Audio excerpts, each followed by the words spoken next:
Today's guest is Alicia Ace Easter. Ace is a vibrant yogi, entrepreneur, and a beacon of light in the wellness world. A passion for exploration and trust in the unknown fuels her heart. She guides others on transformational journeys through yoga, meditation, and joyful living. Ace spreads light and positivity wherever she goes. And I am a true attest to this, Ace, because you are exactly that. And I am so thrilled that you are joining us on the pod today. Oh my gosh, Allie, thanks for having me. Of course. Are you kidding me? I was like, yes, when do I get to talk to Allie, be on the show? So thank you so Oh, much for having me, dear. it's such a pleasure. And Ace and I recently spent some time together when I was having my moving sale, leaving LA, and Ace stopped by with her wonderful friend. And in that little bio, I was like, this is exactly who you are. You are such a bringer of joy. And anytime I've run into you, met you, connected with you, it's like it's this emanating energy, and joy really is the word. And I know you've sort of formed your whole life around this emotion, this feeling. And I'm curious first to start is like, how do you do that? Because life is tough, and I know life hasn't always been easy for you either. And so, what does that mean to bring joy or embody joy in the way that you do? Um, I love this question and I love talking about this because I feel like, I mean, my mom is not here with us any longer, earthside, or in the realm of her being my mother. She's probably here in some other way, but I was a happy kid. Just Mm, kind of naturally really joyful. And my mom was a really happy person. And I think that there was a moment, not I think, I know for sure, there were moments in my life where the first fear happened, the first, mm, like, tragedy happened, the first heartbreak happened. And all of this transpired before I would say I was the age of 12. mm, So very young. And I think that what I saw my mom model was you got to keep going. You got to have faith. She was a mm. very faith-filled woman. And so, we were in church like 3 times a week. And so I think that, as annoying as that was when you're little, because you're like, I'm just trying to be home.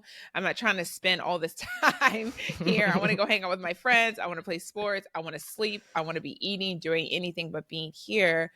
Kids, we listen, right? We listen, we pay attention, even if, our parents don't think that we are. And I say that now as someone who gets to teach kids, is that they're listening.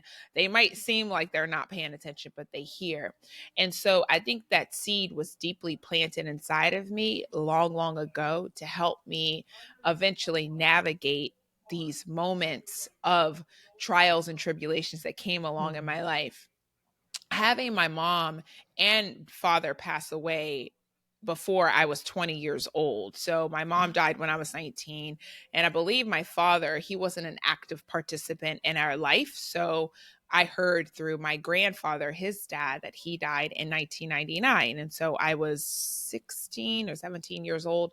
And so having your parents here no longer, it's something that was like, already, I was a freshman in college, and so it was like, okay, I've got to get my shit together and make sure that I graduate and make sure that I stay in school and make sure I do all these things as to why my mom worked so hard for my Mm. brother and I to be a part of. And I think it was just something that I decided that instead of me navigating and having this, like, and I did deal with a really, really like tough temper and anger issue growing up, because there was so many things that I had to hold inside of me that I didn't have the outlet. I didn't have the words that I do now. I didn't have a you in my life to where I could be like, okay, what's Allie doing today? Or let's go to Instagram and see what's the latest, uh, post that's put up to inspire. It was really Mm. just like sports being my outlet. And Mm. so knowing that I had sports as my outlet, but still had to manage all of these big feelings and big emotions, growing up, becoming an adult manager of my own life at 19 Mm. years old, I said, all right, I don't want to be by myself. I want to have friends. I want to have this village. I want to be surrounded by people who I can trust and who I can love. So I've got to move this anger out somehow. In Yeah. comes yoga. And then Mm. from there, me moving all of this stuff out, starting to deal with the grief of my mom, it just brought me to this place of where I was when I was born. It brought me back to myself, this happy, joyous person. And throughout the last probably 10 years, I'd say, Ali, that having happiness not be my metric, but peace and Mm. joy, understanding that that's the real like goal, that is the real like attribute to really where I want to be and how I want to feel each day I wake up. Happiness is fleeting, and a lot of times it's contingent on outside sources, and I wanted to stop relying on people outside of me, things outside of myself, to make me happy. And it was something where I pretended to be happy for so long after my mom died that I was basically dying inside. I was grieving, I was mourning, I was doing all these things that just wasn't serving me. and Mm. and it was like, all right, we have to, are we going to stay in this place of like discomfort? Are we going to stay in this place of sadness? Are we going to stay in this place of pretending? Or are you going to finally admit to yourself and trusted people who love you that you need help? And Mm. so how you do that is, I think, recognizing that and giving space and attention to what makes you sad, what's making you Mm. sad, what's breaking your heart, what broke your heart, Mm. what, what's making you angry. I taught a course last year on addressing how anger is important, how it Yes. wasn't, it's a sacred, as Lama Rod Owens wrote his book on sacred rage, right? It's this sacred thing if used appropriately, if used as a tool rather than a weapon. So I think that addressing all of that for me is where it had to start. And then, seeing like, okay, it's not like I don't get mad anymore, but Sure. it's it's not controlled, it's just intentional. It's like, oh, I'm gonna sit with the feelings of my feelings being hurt. Mm. A few weeks ago my Mm. feelings was hurt, and I'm gonna let my feelings be hurt, but I'm also not gonna lose the joy that makes me who I am and makes me proud of who I am. It makes me, energized at the fact that I still get to be here today doing this, when so many times throughout my life I made terrible choices that could have landed me elsewhere. I get to be here. So it's a Mm. choice at the end of the day. To answer your question, it's really a choice, an active choice that I have to make every single day and remain an active participant in my journey and the free will that we all have. But it really just Mm. comes down at the end of the day is choice. And I had to Mhm. teach myself that. There was no one to teach me that. There was no mom, no dad, to say, already, this is how life works, And I saw a lot of things about how I thought life worked, staying in a place far too long, Mm. well past when your expiration, well past when it's spoiled, it's not working anymore, the seasoning is hard, child, it's time to go. But yet and still we try to like squeeze a little bit Mhm. Been out of there. it. Then right, we all have been there, and I'm like, okay, no, not anymore. So Yeah. at the end of the day, it's a choice that I make every single Mm. day. In the misses, as you said, life is hard, things are hard, the world is tough, tough, tough, tough.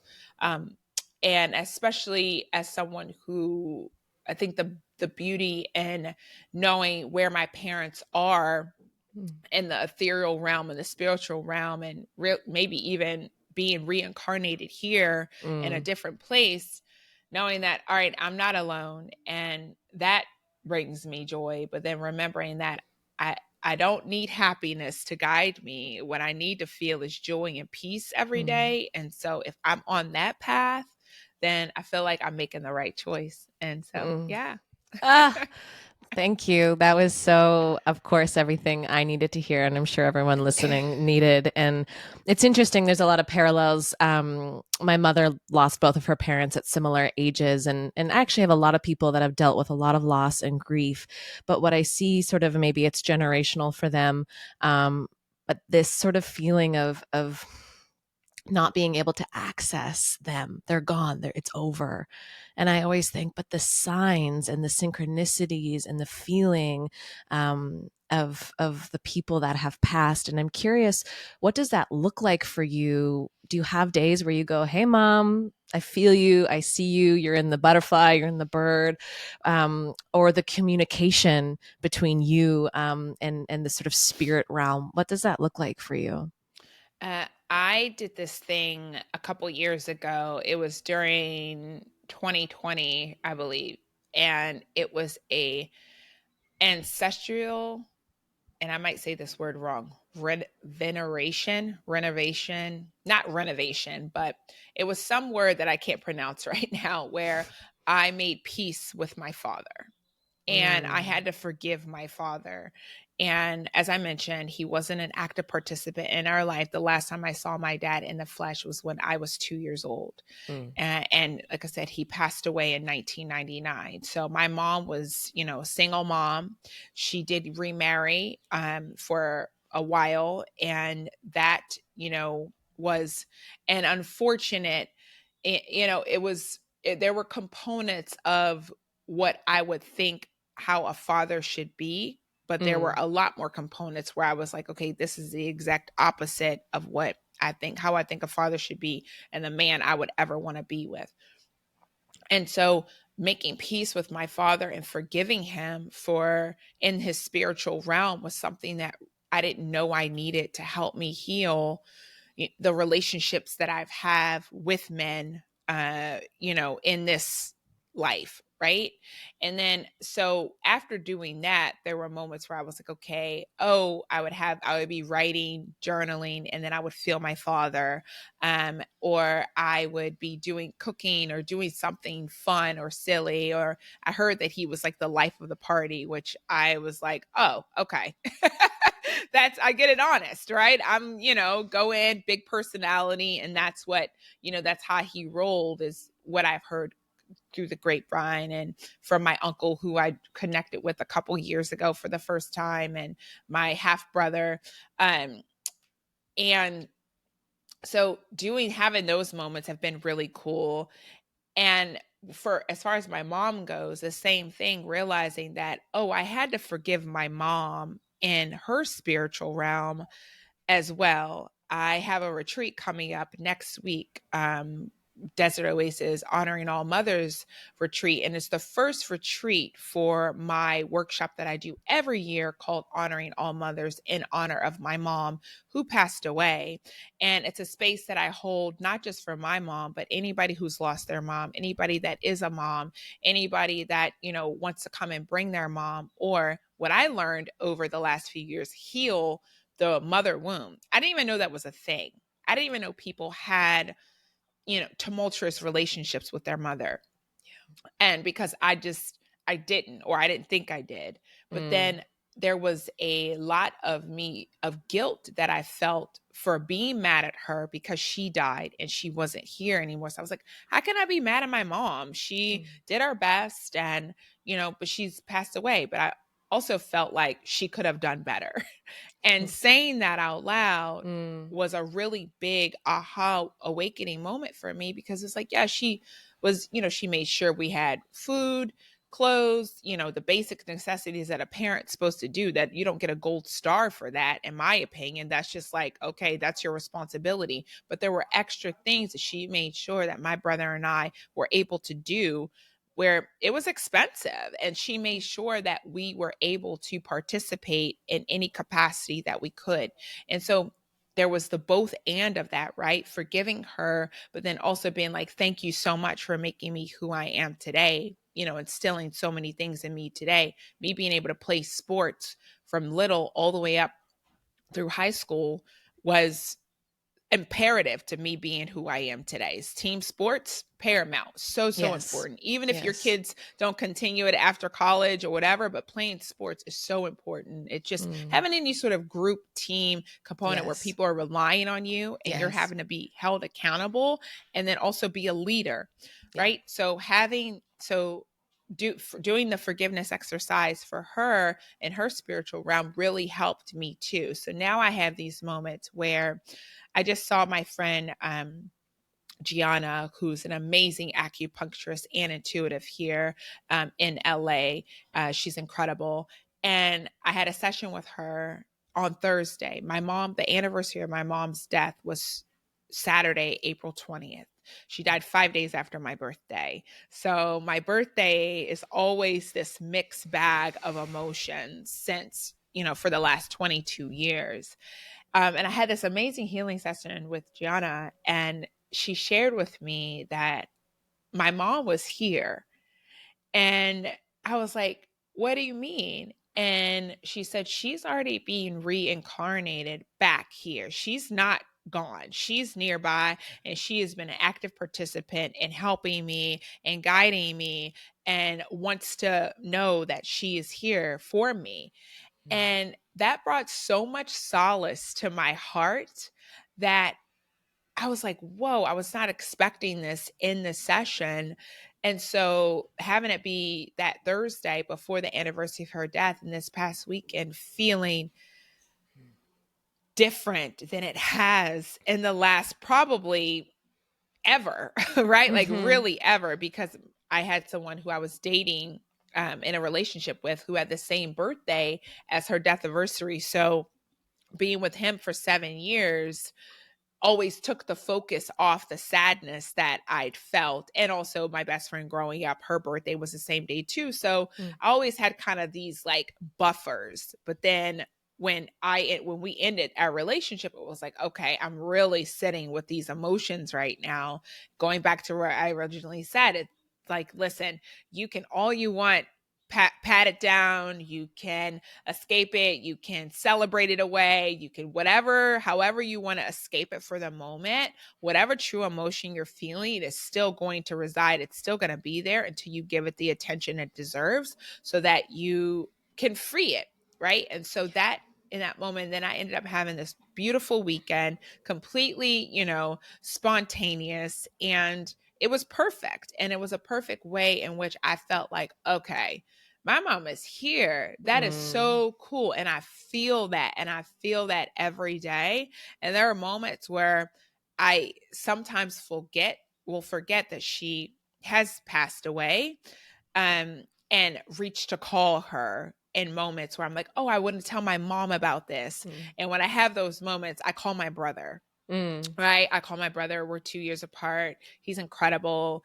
And I'll call him, and then, and then sometimes I'll sit with that missing and sit with that, okay, calling to, and start to speak to her as if she's sitting right next to me. Right. So there are all those moments where how I deal with loss and grief, and it changes year after year. I've met some people recently who are unfortunately now a part of the Dead Mothers Club, and it's a club that no one wants to be a part of, that we'll all eventually be a part of.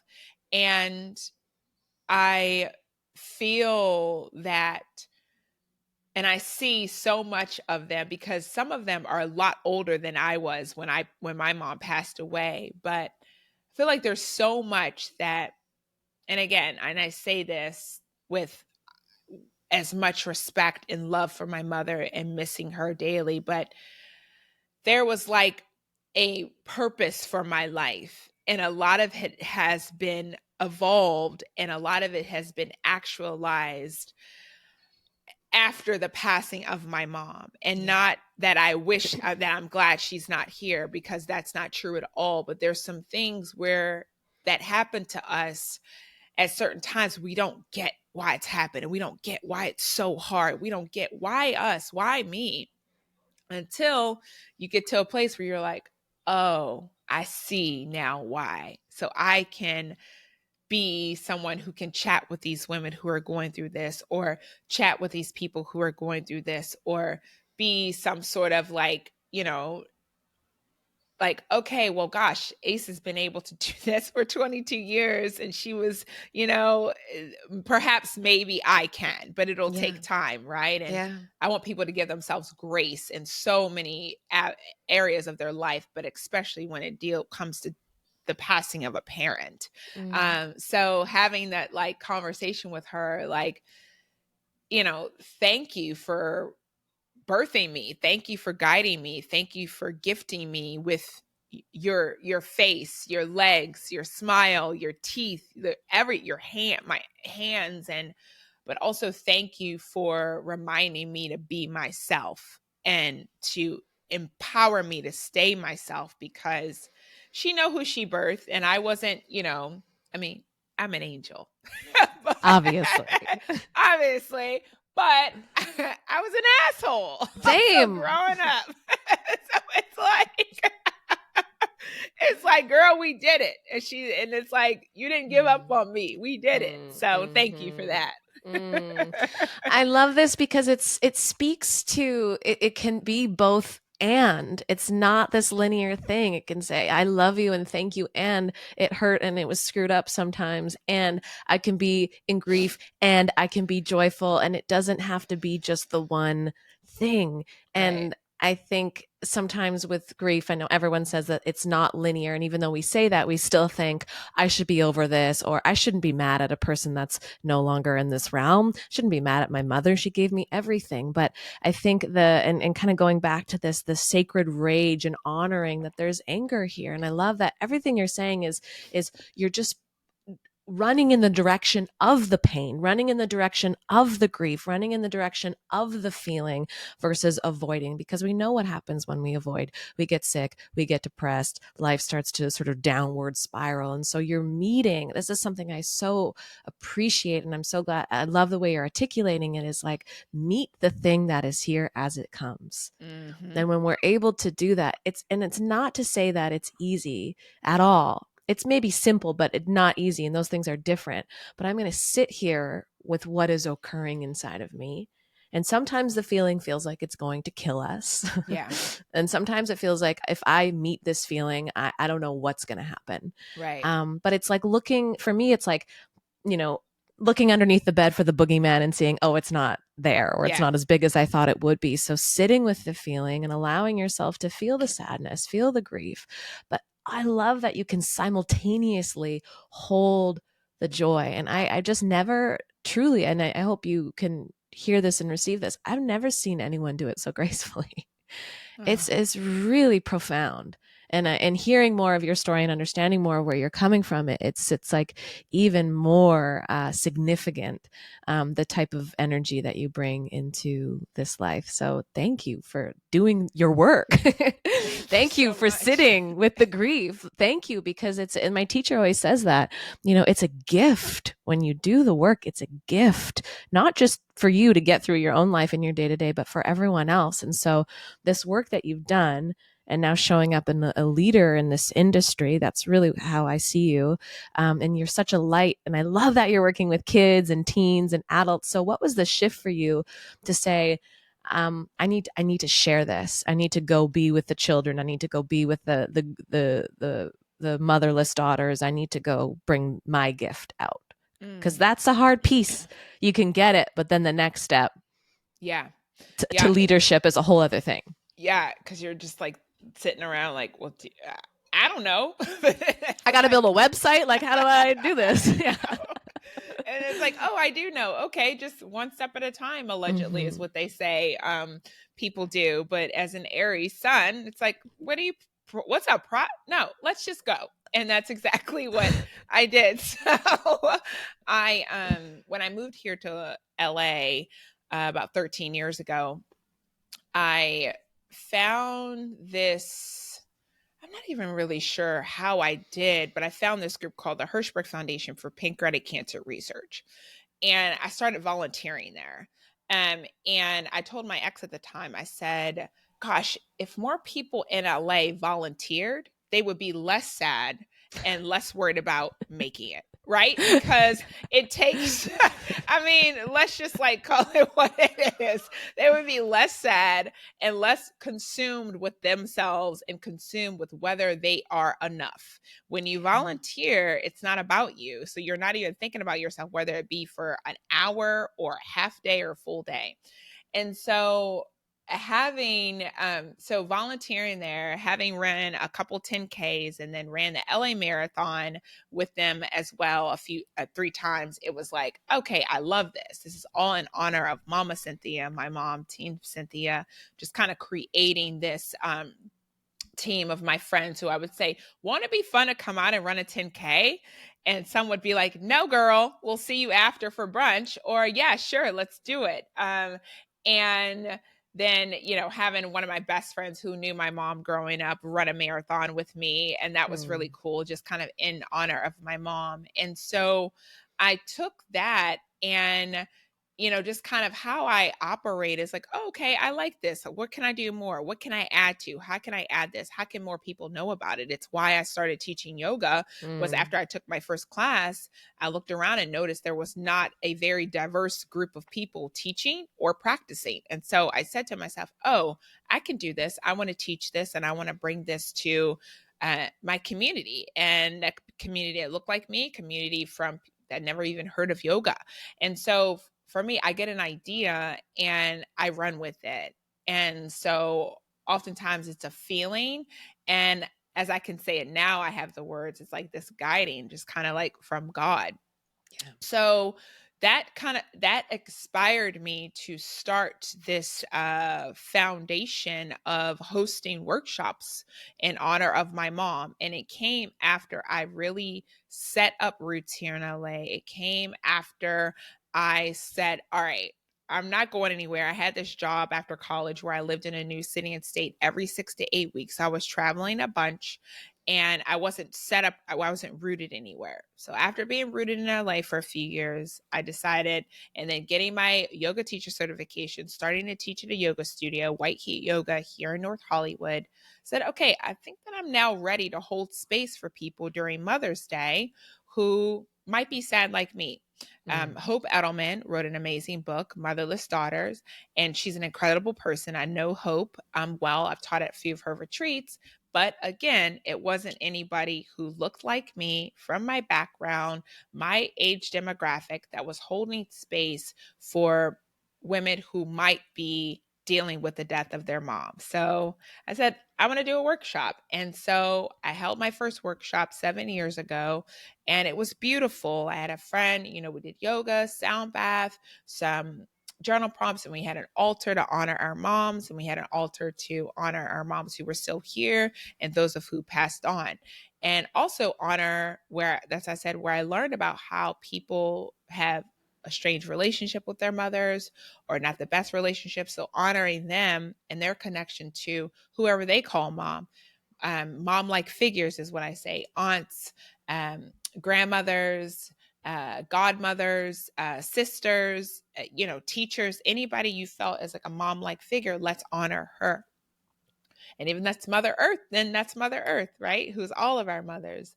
And so that started 7 years ago.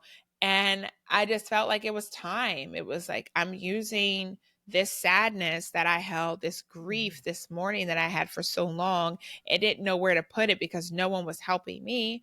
And I'm just the type of person that honestly doesn't like anything to go in vain, like nothing in vain. There were people in my yoga teacher training that was like, I just want to do this for self exploration. I'm like, well, good for you, because this shit costs like over $3,000. And I am a big person on ROI, baby. So we're going to teach some classes and we're going to self actualize at the same time. Yes. Good Yes. for you. Agreed. Good for you. That's Yeah. beautiful, but now I'm gonna need my money back. And so, and then some. But no, obviously, as you know, like you're not making $1 million at the beginning or teaching yoga. But I was like, no, I'm doing this not just for me. This is bigger than me. And Mm. a lot of my life has been lived that way. It's bigger than me. It's Yeah. bigger than,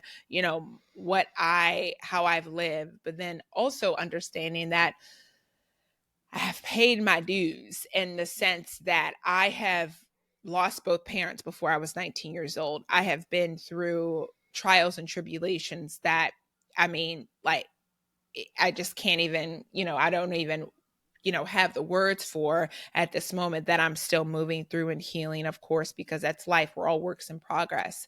And Yeah. so understanding that, alrighty, this is like, it's time for me to share this message and not hoard this information, hoard this education that I am privileged enough to have access to.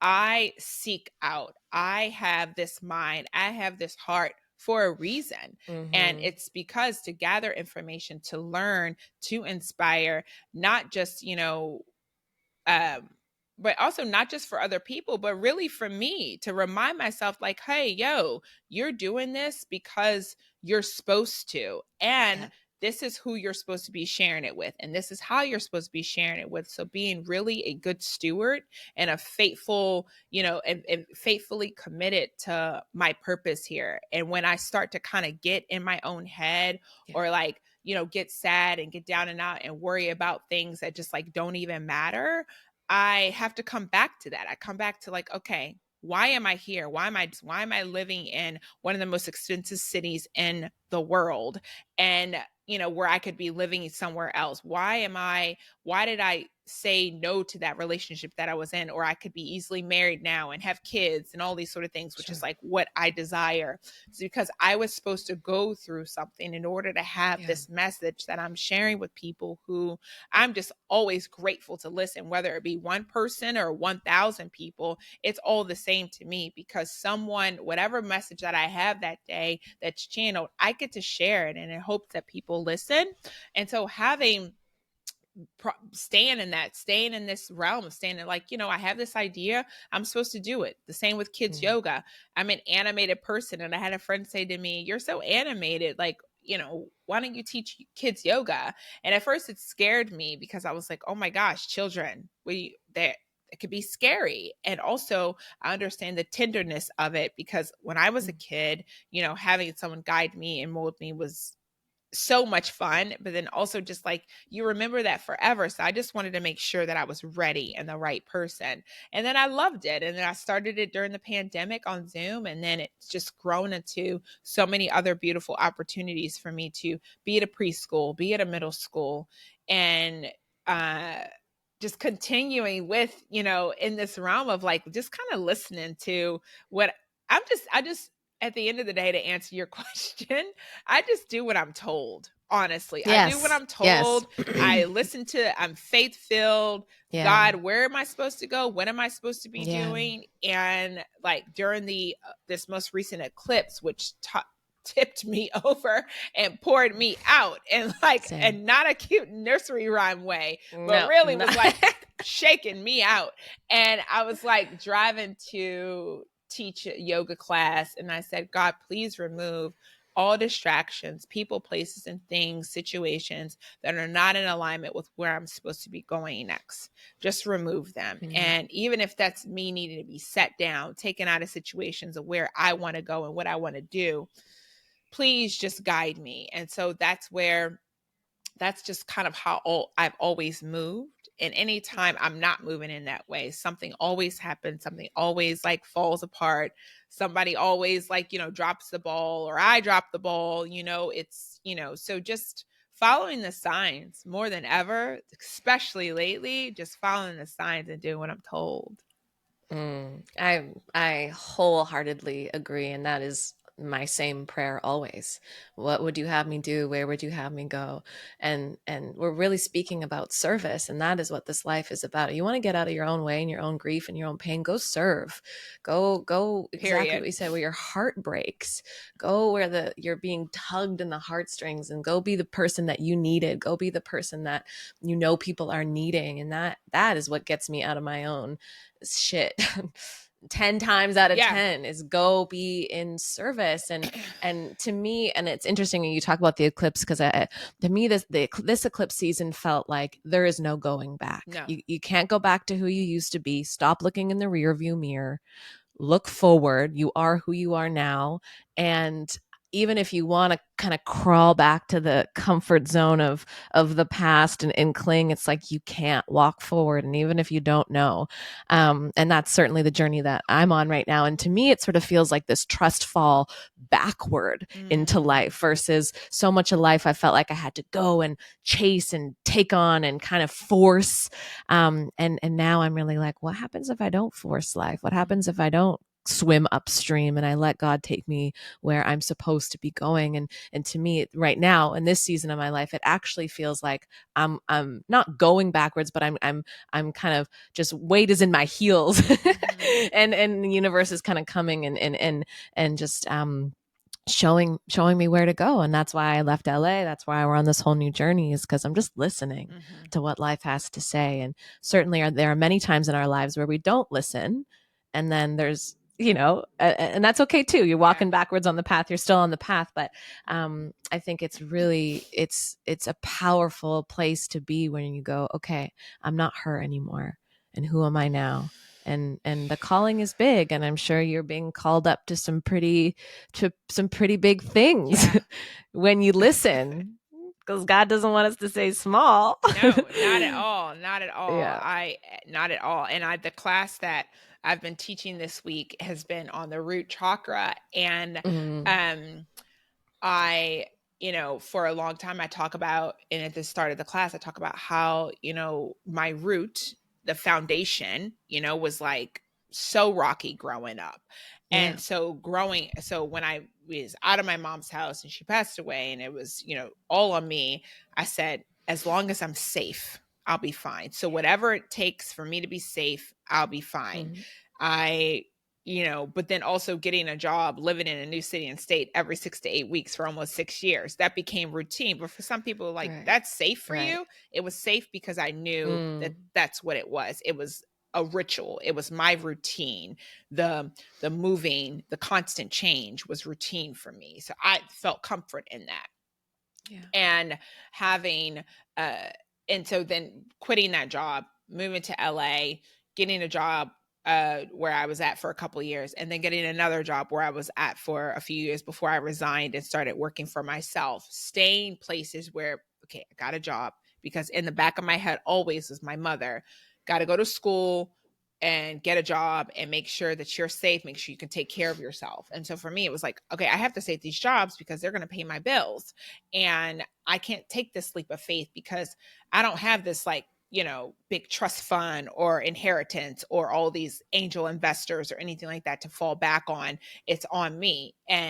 But then I'm reminded, and by God, is like, no, it's not. Because if I told you to do this, and I keep telling you to do this, and if it took a global pandemic, 2020, you sitting at the house, barely able to make it to your laptop to log in by 9 a.m., for me to make this feel like an absolute miserable experience for you, then that's just what's going to be, because you're deciding that I would rather do anything than go back into the office. And I had a great job. I had a great team that I was a part of. My boss is she's family to me to this day, but it was like I had expired out of that place. I was playing small. I mean, I'd been a podcast during the pandemic. I, developed all these relationships with different brands and teaching and all these sort of things. So I was like, it's time. And it's forward motion. So you got to keep going. You got to keep going the way that it's going. And then when it's done, understand that it's okay that it's done, and understand that things are going to look different. I don't even have in my mind's eye all that. I mean, I could not have dreamt this experience where I am right now. We're from completely different countries, completely different walks of life. And I know you, and I'm on your podcast, and I've been to your home, and I wear a sweater made by your mom.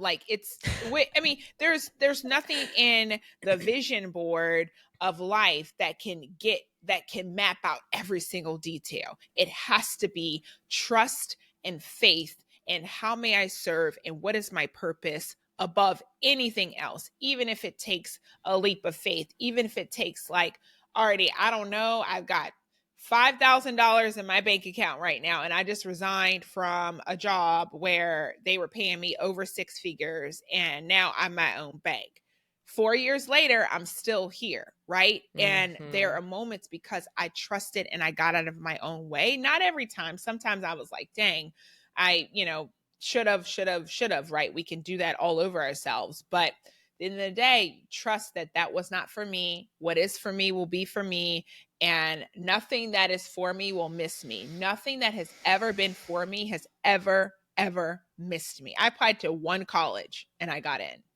I went there. My mom didn't help me with my college applications. It's like I did that. And so continuously, like, all right, the job that I wanted after college, I got that. It was just so many things to where when we stop and really look back and assess and say, dang, I couldn't have called that. I couldn't have called these relationships. I couldn't have called leading retreats in Zambia and Zimbabwe. I couldn't have called me going on safari 3 times before my 40th birthday. Like, what? I couldn't have. I'm a girl born in Baltimore, Maryland, grew up in Atlanta, a single mom in a tumultuously abusive environment. By the hands of my stepfather, and just, so many different things, like so many different things could have like knocked me off my square and made me say no more, even getting in my own way when I was handling the grief of my mother terribly. But that's all I knew how: drinking, partying, all these sort of things, right? And so it was like, there's no way you can call every moment. And the moment you realize that, you're free. The moment you realize all I got to say is what I'm deserving of. All I have to say is what my deepest desire is, what is my intention, and then let it go. So circling back to the root chakra class that I said this week, is like, listen, if you're anything like me, a person that's like, nope, got to stay in this box, got to stay at this job, got to stay here, got to stay in this relationship because I can't be by myself. That was me. I don't want to be alone and single in LA. All of that. And then I said, you know what? My foundation is solid. I am safe. I am protected. I am not alone. My foundation is strong. Take the leap. You will be caught. You are held. You are safe. Saying all of those things to myself, it was a game changer for where I am today.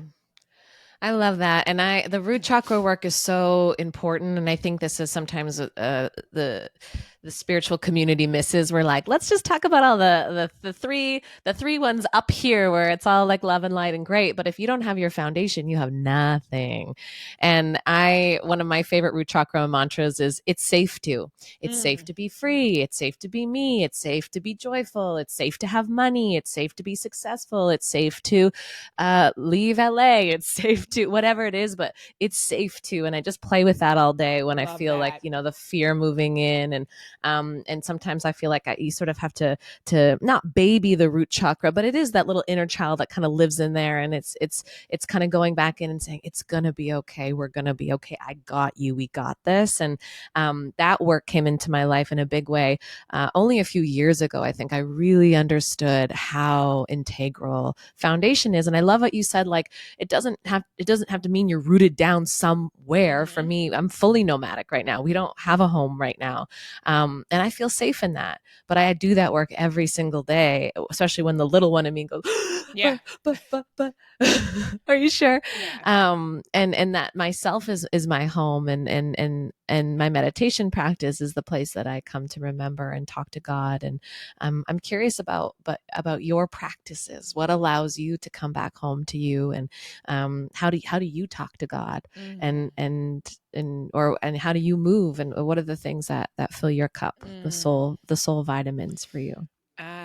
Well, first it's, my cat. I had 2 cats. One cat passed away last year, and so I still have Lady Bell, who's just, amazing. And so the fact that like I can take care of an animal. Some people might take that lightly, that you have a cat, you have a dog, you have an animal, but the fact that you're responsible for keeping something alive other than yourself, and I'm not just talking about a plant, but something that, another an animal alive. So that responsibility for me grounds me in a lot of the decisions that, and how I wake up in the morning and I see her ease and her flow. And then the first thing I do in the morning is I thank God for waking me up. And the minute I get out of bed, I'm like 10 toes down. Let's go. like Mm. already, let's go. What will you have? What do you have for me today? And then I do a yoga nidra practice that from Tracy Stanley, just like my teacher, just The mentor, best. guide, just the Yeah. best. And then I'll do a meditation from my other teacher, Miriam Hasna, where this meditation recently, over the last, I want to say 6 months, it's called Allowing Life to Initiate Me in This Moment. And I just feel Mm. like I've been in this initiation over these last 6 months, 6 to 9 months, really, in this initiation. And so I'll do that in the morning. I have my cacao that I make every day and have that. And yoga, of course, teaching yoga, practicing yoga. But for me, fitness and moving my body Yeah. is a part of my medicine and my meditation.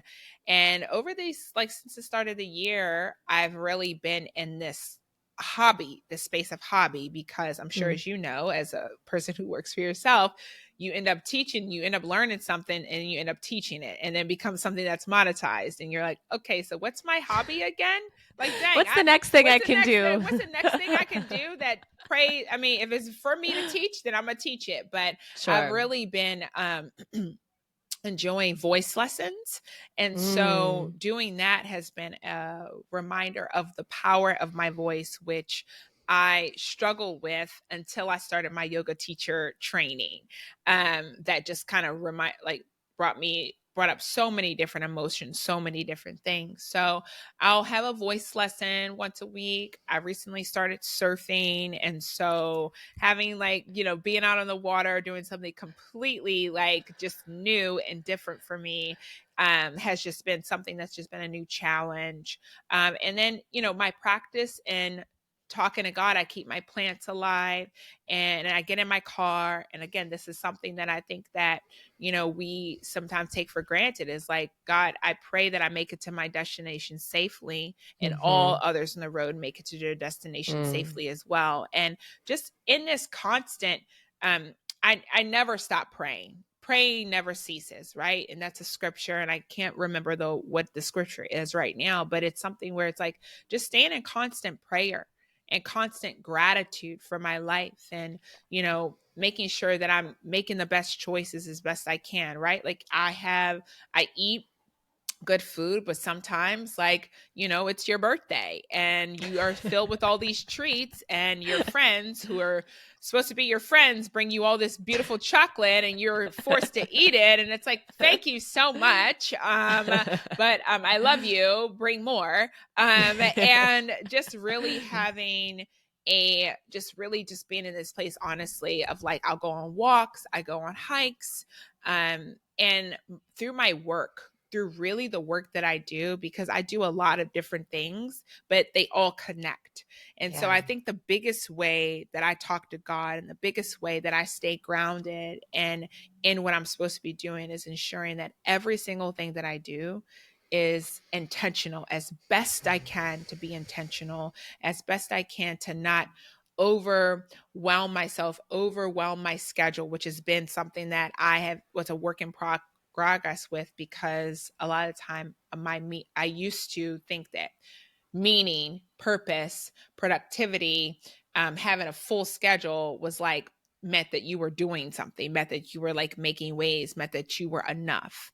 When in actuality, it's like really the practice of rest, really Mm. resting, knowing that, okay, I'm going to take a nap, and I'm tired. My eyes are tired. I'm going to close my eyes for 15 minutes, and not feeling guilty about that. So just making my entire life, I feel like my entire life, Allie, is one big prayer. It's Mhm. just one big, like, oh, this is great. I get to have this. And I love what you just said. It is safe to. It is safe to have. It is safe to have. It is safe to have. I love that so much, because I've said to clients, it gets to be easy. But Yeah. also, like, some of us, I have someone who I follow, Amber Cabral. She's an amazing author and teacher and leader and guide, and she put something recently up on her Instagram stories about, she's like, so throughout my life I've wished for ease, I've wished for an easy life, but she said I had to come to terms with the fact that like an easy life just is not for me. And that is just, that is the what we sign up for, the choice that we have. It's like, okay, I've been chosen for the roller Yeah. coaster. I've been Yeah. chosen because I said I am willing to not renegotiate the cycle, but like break the cycle, but then re-engineer it to be something different for the generations that come after me. So if I've got to have this life where it's like, oh, topsy-turvy, oh, one thing, it's, if it's not one thing, it's another, then that's fine. That I'm making that choice, free will, autonomy about it. That means that it's not controlling me, that I get to be in control of it. Yeah. And so I think that Yeah. a lot of times we're like tossed around in life because we're just letting life just throw us around. But if you Mm-hmm. surrender, Mm-hmm. and really at the end of the day, prayer, surrender, at the end of it's the biggest thing is, how can I surrender to serve today so that Yeah. my life and today is met with purpose, met with intention, met with love, met with compassion, met with forgiveness, and met with grace. And that's it. Mm-hmm. Yeah, and yes, that is it. And it's I always think it's like, that's my assignment. I was put here to fulfill this assignment. So Yes. if this is what you're showing me, I guess this is what's for me. And like you Right. said before, like what is for me will not miss me. And the trials and tribulations. And I love like that you said initiation. I've been thinking about this word a lot and reframing my challenges as initiation, something I must walk, something I must understand, because it's that piece. And you know this as a teacher and as a leader, we can really only take people as far as we've taken ourselves. Yep. And so when I meet these challenges, when I rub up against these things and I make my way through, not over or around, but through, and able to integrate the lesson and then teach it, because that's what we do as teachers. As we walk our path, we burn ourselves up, we alchemize what the thing is, and then we give it out, in our unique way, in our unique essence, which is so beautiful. And I think so many times, and I work in, as you do too, with a lot of yoga teachers that, oh, who am I to, and I don't know, and it's so saturated. But only you can give your gift the way you can give your gift. Period. Only your essence can bring forward in a way that someone will hear it, that they can't hear it the way I say it. We are probably saying the same things, but whoever's listening is going to hear it in the way that they're supposed to hear it. And so the initiation process is and I have a lot of Scorpio in my chart, so there is a little piece of me that loves like a death rebirth cycle.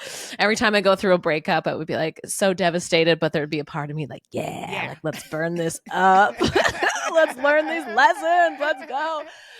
Because there's so much there. There's so much in the underbelly of what so many don't want to look at. And I think in this lifetime, you, me, a lot of our teachers in our communities were assigned. Here's your assignment to Yeah. come back into this lifetime, in this incarnation, in this body, in this place, in this location, have what you have, lose what you lose, and then teach from it. And I love this journey. I love being a teacher. And I love being a student. And those two things are just this sort of infinity symbol for Yeah. me of teacher student. They become one in the same.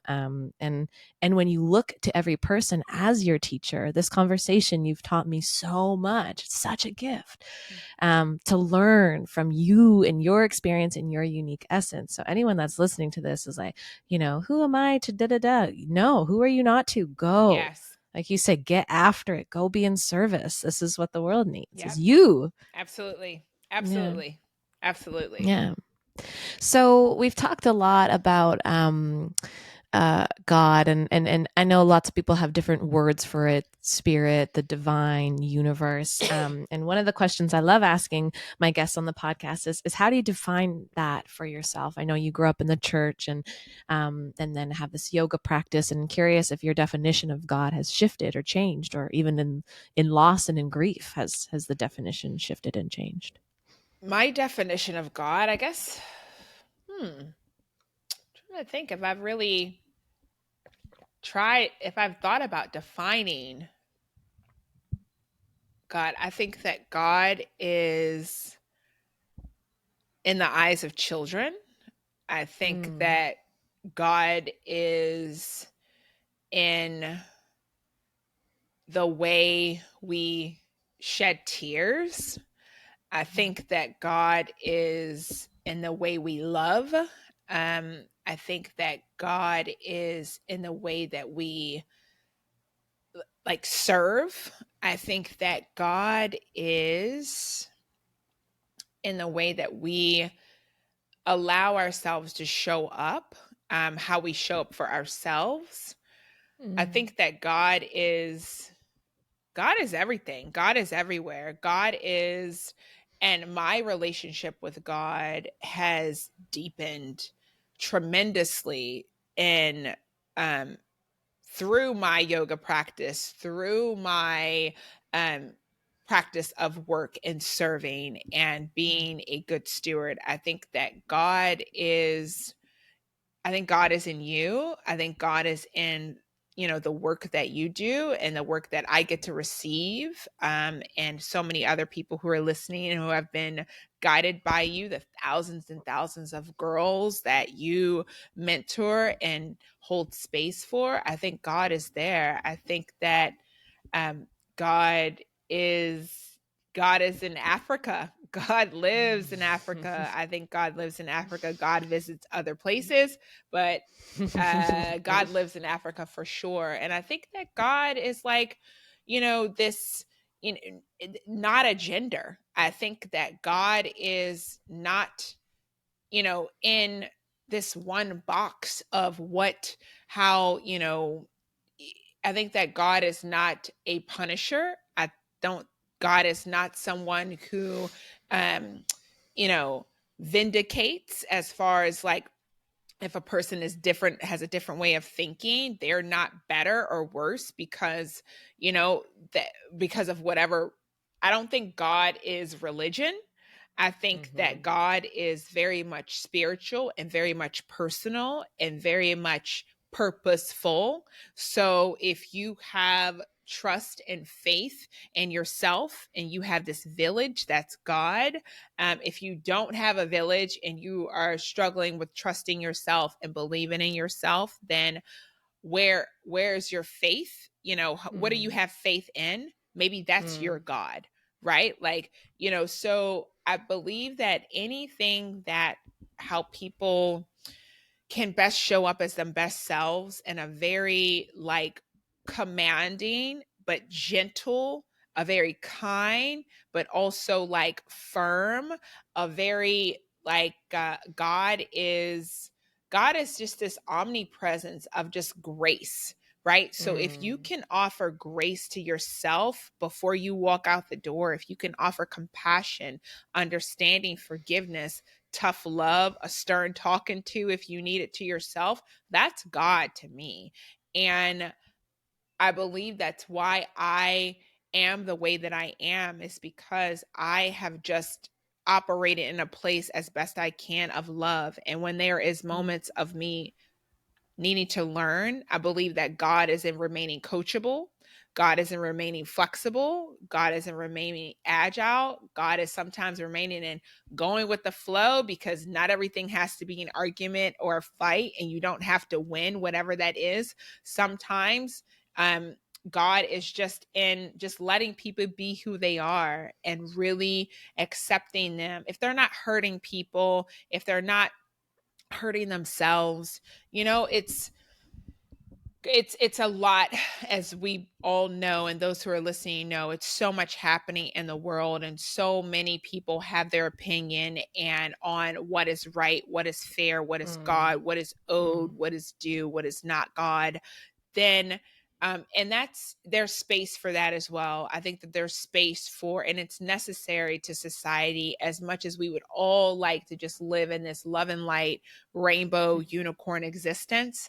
That's just not what it is, and I think that when we can accept that that's not what it is, but then do our part, our best to maintain who we are, maintain our integrity, and move with integrity, and move with everything just being your life, being this prayer, you being an actual miracle. Because I've not birthed the baby, I've not had children, I've not raised children, but having a baby, birthing a baby, every time some new human comes into this planet, that's a miracle being actualized right in front of us. There's a baby being born every second. That's a miracle. So if you can understand that your life and your purpose here is for a reason, and it might be as hard as it is to be on the side of someone who is mean and abusive, it's like it, it's tough. And I have been on the side of someone being mean and terribly abusive to me, and being able to look at them and have compassion and some grace and forgiveness. That's a whole journey in and of itself. I can't expect it to happen overnight, but I promise you a level of freedom comes by way of you surrendering to your life being this prayer and you being a miracle. So that's what God is to me. It's my favorite question to ask, and I obviously love that interpretation, and I know we're at the hour. God, that went fast. It's so sweet to be with you, Ace, and I love your medicine. I love what you give to the world, and I feel such deep authenticity that runs through you. And we can't always say that about our industry or about Los Angeles, and you know the drill. So you're such a real one, and I knew it from the moment that I met you, and I just feel so connected to you. And there's so much in your story that I hear and feel and relate to. And thank you for being brave enough to face yourself and give your gift to the world. And how can people find you and learn more about you and what you bring to the world? Gosh, first of all, Allie, thank you so much for having me. You are such a gift as well. You're such a great teacher and a great leader. And I love that, I love how you love, and I love how you let yourself be loved. So it's really inspiring. So thank you so much for all that you do. And people can find me, Ace Yoga LA, on all the socials. My website, aceyogala.com. I send out a monthly newsletter and do a couple newsletters, Joy Point Tuesdays, each week. And so, yeah, that's where you can find me and find out more about me. I'm local here in Los Angeles. So if anybody wants to come to a class or workshop or anything like that, then I would love to have them. So let's just connect. Awesome. Thank you so much. And read Ace's newsletter. I love your newsletter. I love your writing. I love everything you do, but definitely if you're in the LA area, go find Ace. And I promise you, it's the best hug. It's the best smile. It's the best energy you can find in LA. I think it's the best energy I found in LA. So thank you so much. Thank you so much, love. I appreciate you. This is so fun. Love you so much. Love you. Thank you, Ace. Thank you.